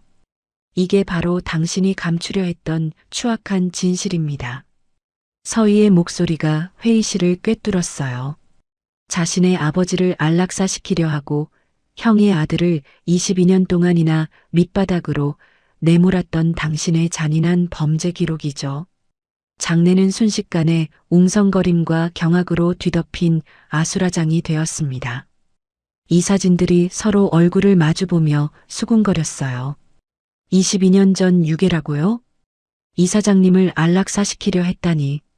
당황한 김 원장은 얼굴이 불그락다르락 변하며 서희를 향해 미친 듯이 삿대질을 해댔어요. 저건 다 조작된 거야. 정서희, 당신이 감히 여기가 어디라고 와서 헛소리를 해. 상철의 목소리가 갈라졌습니다. 그는 보안 요원들을 향해 소리쳤어요. 저 여자 당장 끌어내. 김 원장이 발악하며 보안 요원들을 급하게 부르던 그때였습니다. 회의실 문이 다시 한번 활짝 열렸어요. 휠체어를 탄 채 꼿꼿하게 허리를 편 김갑덕 이사장이 등장했습니다. 죽은 줄로만 알았던 이사장의 생생한 모습에 상철은 넋을 잃고 자리에 얼어붙었어요. 그의 얼굴에서 핏기가 싹 빠져나갔습니다. 아, 아버지. 상철의 목소리가 떨렸어요. 믿을 수 없다는 표정이었습니다. 누구를 끌어내라고 하는 게냐? 이 페류나 놈아. 시아버지의 사자후와 같은 포효가 회의실 천장을 뒤흔들었습니다. 갑덕은 서늘한 눈빛으로 아들을 내려다보며 호통쳤어요. 78세의 노인이 내뱉는 분노는 그 자리에 모인 모든 이들의 간담을 서늘하게 했습니다. 내가 내 손주를 유괴하고 내 형을 죽이고 이제는 나까지 죽이려 했다는 게 사실이냐? 갑덕의 목소리가 떨렸어요. 분노와 슬픔이 뒤섞인 목소리였습니다. 78년 인생을 살면서 이토록 배신당한 적은 없었어요. 아버지, 그건 오해입니다. 제가 왜 그런 짓을요? 형수가 저를 모함하는 겁니다. 상철이 변명하려 했지만 갑덕은 손을 들어 그를 막았어요. 닥쳐라. 증거가 다 있는데 무슨 변명이냐? 내 놈은 이제 내 아들이 아니다. 갑덕의 선언에 회의실이 술렁였습니다. 이사진들이 수군거리기 시작했어요. 이사장님이 직접 아들을 부정하시다니. 22년간 숨겨온 범죄라니 믿을 수가 없군. 그 위험 앞에 김 원장이 쌓아온 가짜 권위는 단숨에 박살났습니다. 주주들과 이사진들은 경악을 금치 못했고 김 원장은 비틀거리며 자신의 자리가 아닌 차가운 바닥으로 추락하기 시작했어요. 그의 다리가 풀려 그 자리에 주저앉았습니다. 갑덕은 떨리는 손으로 서희의 손을 잡았어요. 서희는 시아버지의 손을 꼭 쥐며 비로소 안도의 한숨을 내쉬었습니다. 긴 어둠의 시간이 끝나고 진실의 태양이 떠오르고 있었죠. 고생했다, 우리 며느리. 갑덕이 낮은 목소리로 말했어요. 서희의 눈에서 눈물이 흘러내렸습니다. 아버님, 지호가 아직 병원에 있어요. 수술은 끝났지만 아직 깨어나지 못했어요. 알고 있다. 이것만 끝나면 바로 가보마. 갑덕은 바닥에 주저앉은 상철을 차갑게 내려다보았어요. 그의 눈에는 더 이상 아버지로서의 정이 남아있지 않았습니다. 이사회의 분위기는 급격히 냉각되었습니다. 궁지에 몰린 김 원장의 얼굴은 창백하게 질려갔지만 그는 여전히 비열한 미소를 지으며 마지막 발악을 이어갔어요. 자신의 죄가 낱낱이 밝혀지는 순간에도 김 원장은 권력의 끈을 놓지 않으려 발버둥 쳤죠. 김 원장은 서희가 제시한 DNA 결과지를 가리키며 악에 바친 목소리로 소리쳤습니다. 그래, 설사 저 아이가 내 조카 지호라고 칩시다. 하지만 죽은 사람이 어떻게 증언을 하겠어? 김지호는 이미 이 세상 사람이 아니야. 김 원장의 목소리에는 광기가 서려 있었어요. 그는 자신의 신복인 한 비서에게 이미 산소호흡기를 떼라고 은밀하게 지시했기에 성민이 죽었을 것이라 확신하고 있었습니다. 상철은 자신이 승리했다는 듯 광기 어린 웃음을 터뜨렸어요. 증거가 있으면 뭐해? 증인이 없는데. 서희의 얼굴이 굳어졌습니다. 이사진들 사이에서도 동요가 일었어요. 증거는 있지만 당사자가 없다면 법적 효력이 약해질 수 있다는 사실을 모두가 알고 있었죠.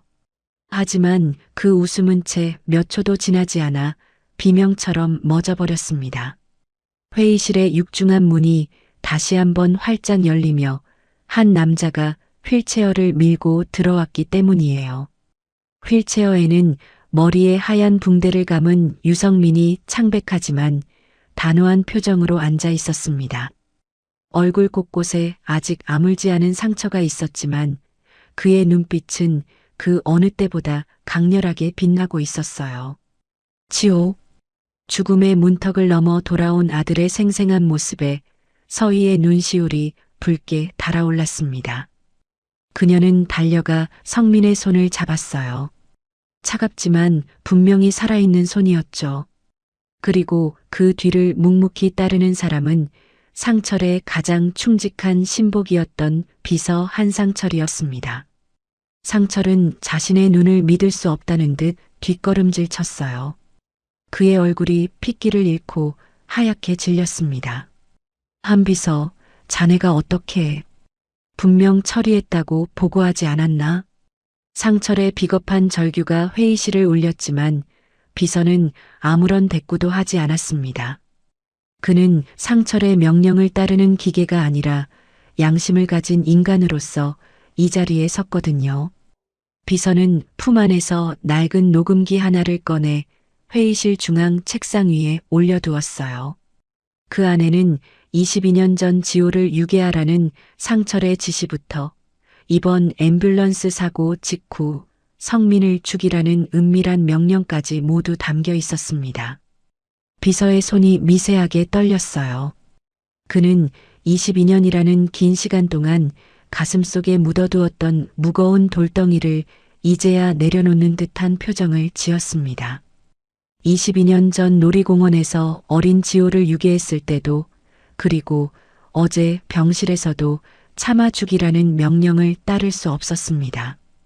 비서의 목소리가 낮게 깔렸어요.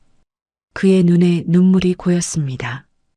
22년간 죄책감에 시달리며 살아온 세월이 그의 주름진 얼굴에 고스란히 새겨져 있었죠. 사람의 탈을 쓰고 어떻게 2번이나 아이를 죽일 수 있겠습니까? 22년 전 그 아이를 보육원 앞에 내려놓을 때도, 어제 병실에서 산소호흡기를 바라볼 때도 저는 차마 그 짓을 할 수 없었습니다. 비서는 고개를 숙였어요. 그의 어깨가 미세하게 떨렸습니다.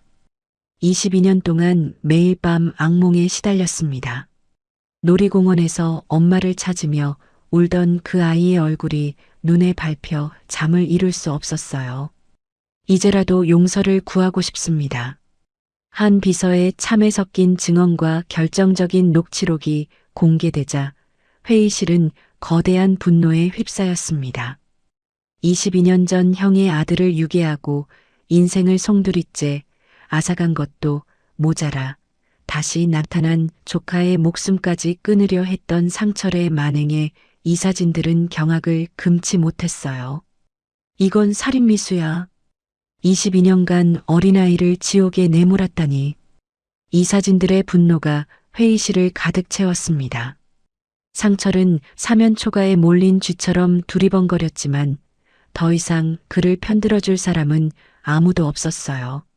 성민은 휠체어에서 일어났습니다.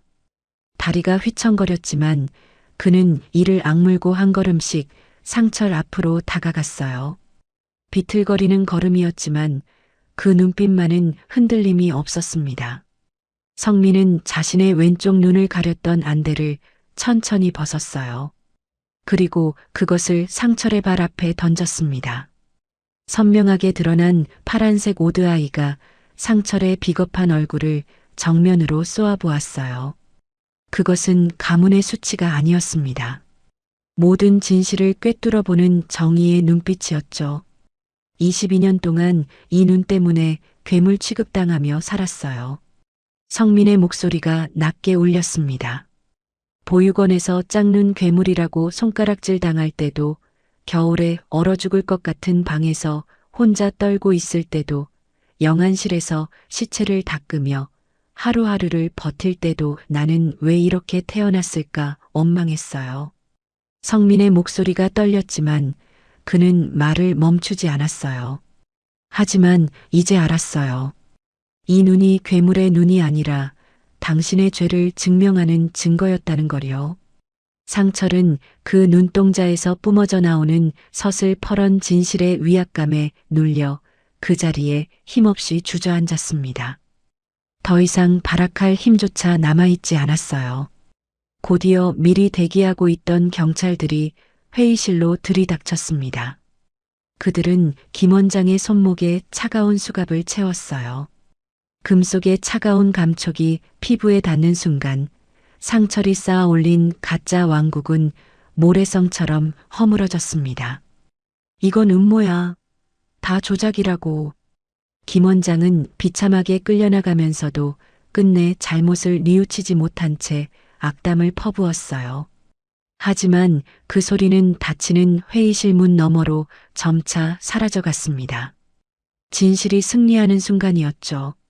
성민은 어머니 서희의 손을 잡았습니다. 차가운 손이었어요. 어린 시절에는 크고 든든했던 어머니의 손이 이제는 작고 약해 보였지만 성민은 그 안에서 세상 그 무엇보다 따뜻한 온기를 느꼈습니다. 엄마. 성민이 낮은 목소리로 불렀어요. 22년 만에 처음으로 의식 있는 상태에서 부르는 호칭이었습니다. 그 한마디에 서희의 눈에서 눈물이 주르륵 흘러내렸어요. 평생을 기다려온 한마디였죠. 지호야, 우리 지호. 서희는 아들을 꼭 껴안았습니다. 22년간 그리워했던 아들의 체온이 온몸으로 전해졌어요. 꿈에도 그리던 순간이었습니다. 서희는 아들의 등을 쓰다듬으며 하염없이 울었죠. 엄마가 미안해. 더 빨리 찾지 못해서 미안해. 아니에요. 엄마 잘못이 아니에요. 성민도 어머니를 꼭 껴안았어요. 22년간 상상만 했던 어머니의 품이었습니다. 노인성 반점이 가득한 이사장의 손도 함께 포개졌습니다. 78세 노인의 눈에서도 눈물이 흘러내렸어요. 한 번도 만나보지 못했던 손주를 이제야 품에 안을 수 있었죠. 할아버지가 미안하다. 이 녀석아. 갑덕의 목소리가 떨렸습니다. 성민은 할아버지의 손을 꼭 잡았어요. 22년의 긴 세월을 돌고 돌아 마침내 진정한 가족이 하나로 묶이는 순간이었습니다. 회의실 창문으로 쏟아지는 햇살이 세 사람을 따뜻하게 감싸 안았어요. 병원 창밖으로 쏟아지는 따스한 햇살이 유난히 평화로운 오후였습니다. 서희는 성민의 침대 곁에 앉아 그의 거친 손을 잡고 조심스럽게 말을 꺼냈어요. 22년이라는 모진 세월을 견디느라 투박해진 아들의 손등을 어루만지는 서희의 손길은 한없이 부드러웠습니다. 과거에는 그렇게 크고 든든했던 남편의 손을 닮았을 그 손이 이제는 굳은 살과 상처로 가득했죠. 가슴 한구석이 아련해졌어요. 지호야, 이제 모든 일이 다 해결되었으니 내 아빠처럼 렌즈 삽입술을 받는 게 어떠니? 서희는 성민이 원한다면 가장 실력 있는 교수님을 알아봐 주겠다며 조심스레 제안했습니다. 그 제안에 성민은 거울 속에 비친 자신의 두 눈을 가만히 응시했어요. 한쪽은 깊은 갈색이고 다른 한쪽은 시린 파란색이었습니다. 예전에는 괴물의 증표라며 저주하고 안대 속에 숨기기 급급했던 그 눈이 이제는 더 이상 낯설지 않았죠. 성민은 미소를 지으며 서희의 손등을 가볍게 토닥였습니다. 엄마가 사주셨던 렌즈 덕분에 제 눈을 똑바로 보는 법을 배웠어요. 하지만 이제는 더 이상 숨기지 않으려고요. 이게 진짜 저잖아요. 지호이기도 하고 성민이기도 한 저요. 성민은 자신의 신체적 특징인 오드아이를 있는 그대로 받아들이기로 했습니다. 그는 평생을 괴롭혀온 낡은 안대를 미련 없이 벗어 던지고 당당하게 세상 밖으로 걸어 나왔어요.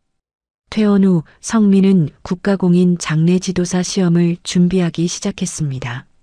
서희는 아들에게 편하게 쉬라고 했지만 성민은 고개를 저었어요. 영안실에서 일하면서 배운 게 있어요.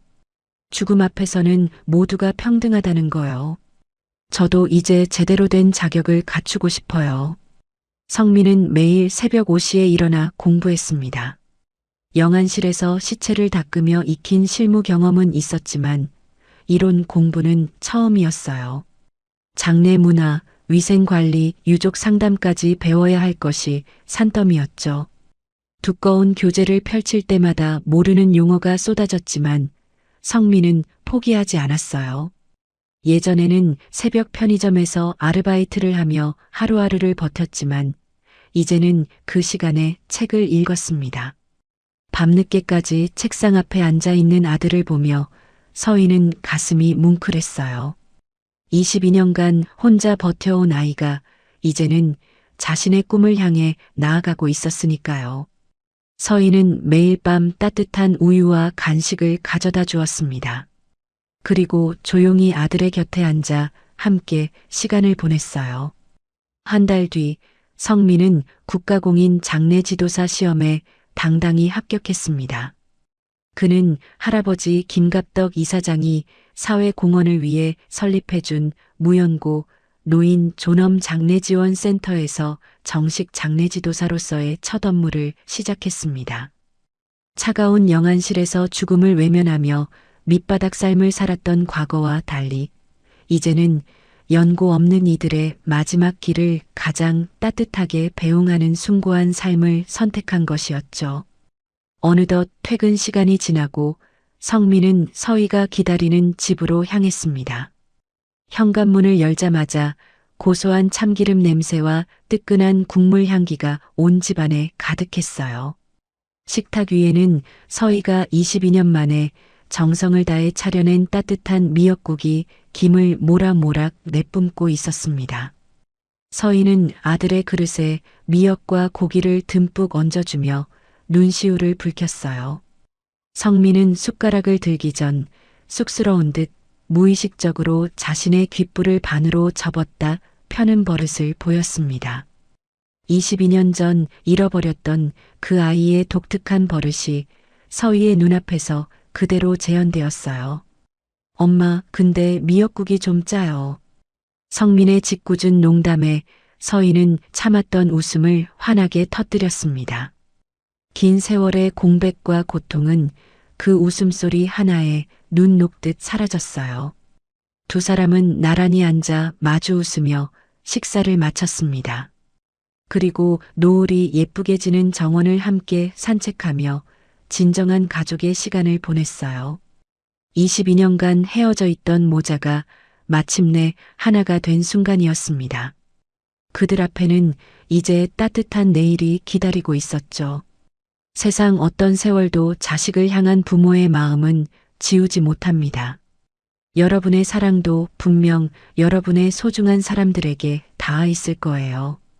오늘도 사연을 들어주신 선생님들께 진심으로 감사드립니다. 구독, 좋아요 눌러주시고 어디서 듣고 계신지 댓글 남겨주세요. 선생님의 응원에 힘입어 더욱 감동 가득한 이야기로 찾아뵐게요. 건강 챙기세요. 끝까지 들어주셔서 감사합니다.